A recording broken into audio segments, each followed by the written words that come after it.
নমস্কার বন্ধুরা, পূর্ণিমার কিচেনে তোমাদের সকলকে স্বাগত জানাই।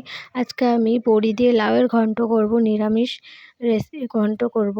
তার জন্য আমি এখানে লাউ পাতলা পাতলা করে কেটে ধুয়ে ভালো করে পরিষ্কার করে নিয়েছি এবং লাউয়ের ঘন্টটা করে নেব। তার জন্য এখানে একটা কড়াই বসিয়ে দিয়েছি। কড়াইতে এবার কেটে রাখা লাউগুলো দিয়ে দেবো। এর মধ্যে দিয়ে দেবো চেরা কাঁচা লঙ্কা, আর দিয়ে দেবো পরিমাণ মতো হলুদ গুঁড়ো আর পরিমাণ মতো লবণ দিয়ে দেবো। দিয়ে ভালোভাবে নেড়ে চেড়ে মিশিয়ে নেব। ভালোভাবে নেড়ে চেড়ে মিশিয়ে ঢাকা দিয়ে আমি ভালোভাবে লাউটা সেদ্ধ করে নেব। আমি ঢাকা দিয়ে দিয়েছিলাম, ঢাকাটা তুলে দেখে নিচ্ছি লাউটা কতটা সেদ্ধ হয়েছে। লাউটা প্রায় সেদ্ধ হয়ে গেছে। আর একটু নেড়ে চেড়ে আমি ঝোলটা আর একটু টানিয়ে নেব, তারপরে নামিয়ে নেব। ভালোভাবে ঝোলটা আর একটু টানিয়ে নিয়েছি, লাউটাও ভালোভাবে সেদ্ধ হয়ে গেছে। এবার নামিয়ে নেব। এদিকে কড়াইতে তেল গরম করে নিয়েছি, তেলের মধ্যে কটা বড়ি ভেজে নেব। বড়িগুলো লাল লাল করে ভেজে নেব।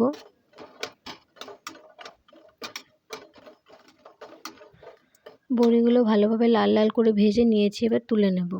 ওই তেলের মধ্যে শুকনো লঙ্কা, তেজপাতা আর পাঁচফোড়ন ফোড়ন করে নেব। ফোড়নটা হালকা করে ভাজা ভাজা করে নেব। ফোড়নটা ভালোভাবে ভাজা ভাজা হয়ে গেছে, ফোড়নের থেকে একটা সুগন্ধ বেরিয়েছে। এবার এর মধ্যে সিদ্ধ করে রাখা লাউটা দিয়ে দেব।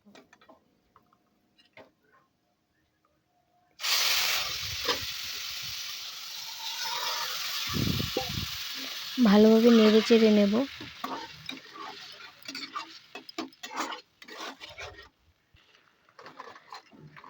এবার এর মধ্যে ভেজে রাখা বড়িগুলো দিয়ে দেব।